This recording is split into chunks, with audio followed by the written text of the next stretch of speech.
Okay, these are the cargo nets that we put together about 2 or 3 weeks ago to prevent the great horned owl from coming up underneath the rack, as you can see in the last video. We made the openings about 14 by 12 inches wide, and we used the polyethylene rope that you can get at Orscheln's or even Walmart, and some garden stakes.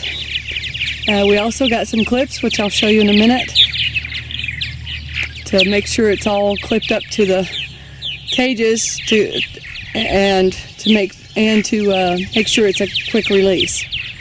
So for nest checks, I've already gotten this gourd rack lowered, and as you can see, the fixed end of the net is where I have run garden stakes through these permanent loops.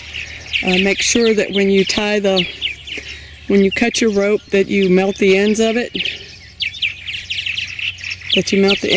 So that it doesn't unravel or fray on you. So just melt those with some fire.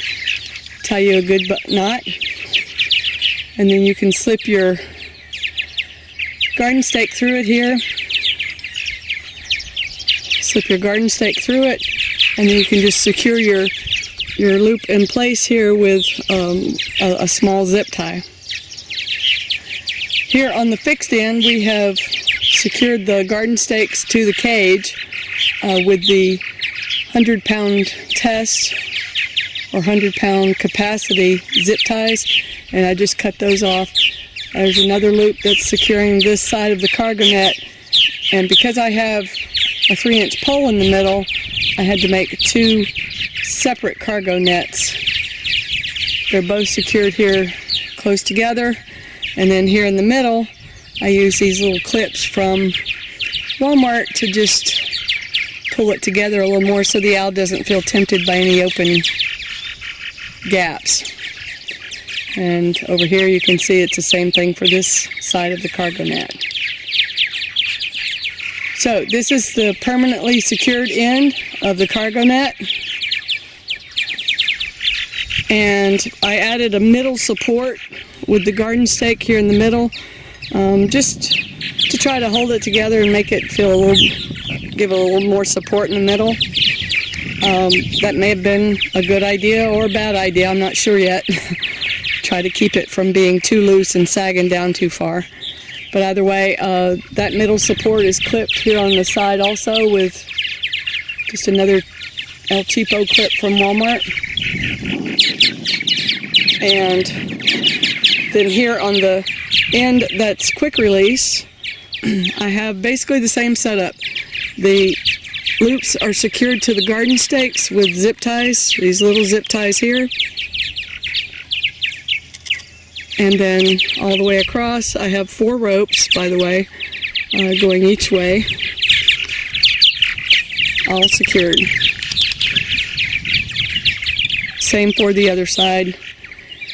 So the difference here is I've used these quick release clips to release and drop the net instead of the permanent zip ties that I used on the other end to secure it to the cage.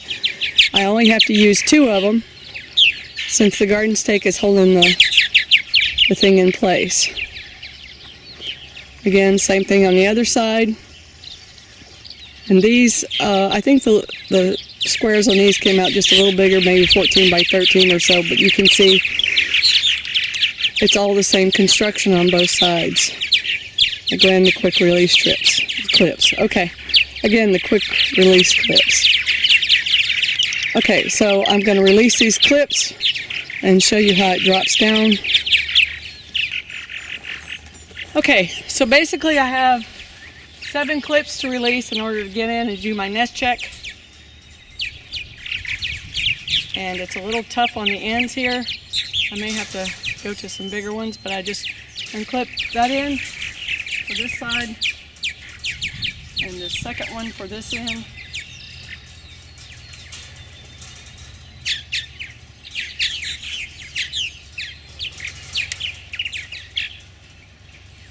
So that's free. Take it off the wire. There's no need to take the clip all the way off the garden stake.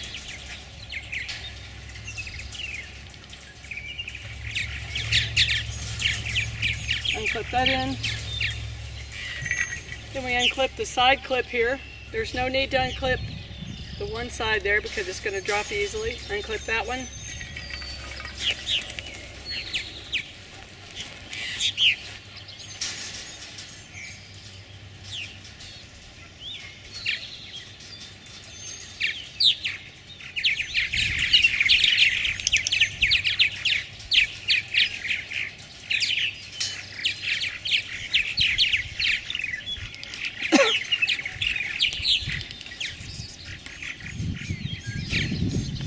Side ones can get a little tied up in here with all the rope. That one is unclipped. And then what I do is I just take all the netting and push it back out of the way like that, so I can further drop the gourd rack and finish up my nest check. So that's it for the cargo netting.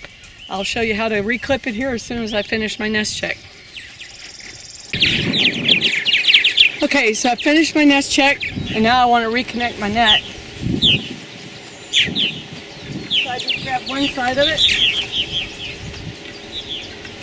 and bring it up.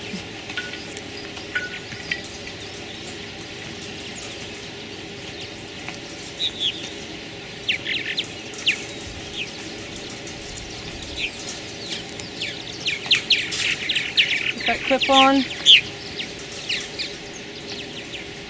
That clip on, and I make sure that the clips are between two wires so that they won't slip off the end. You want them on the inside, and you want them also on the inside of your rope so that your garden stake can't be pulled through it either.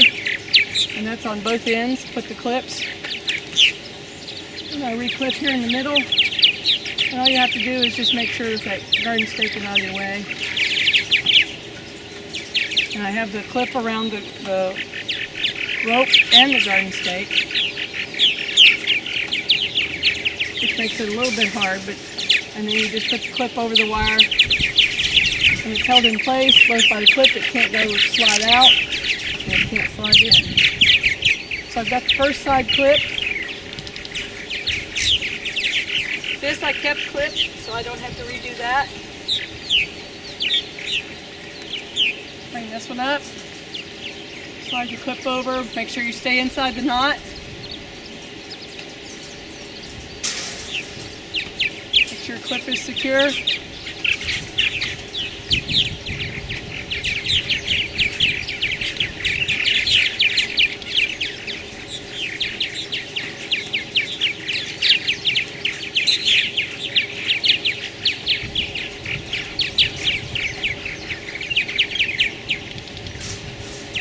Another clip,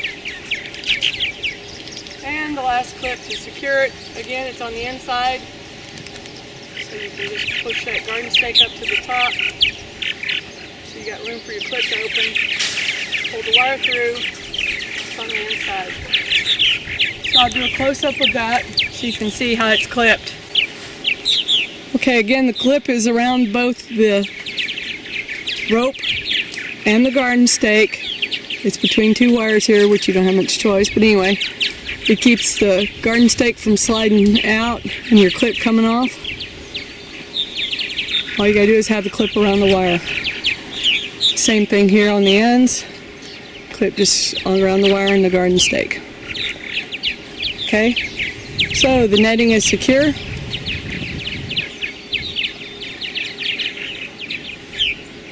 You can see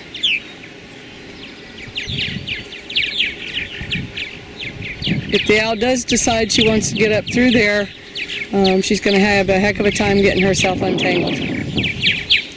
So, that's the way it works. The ones on the round racks are a little different, and I'll show you those in just a moment.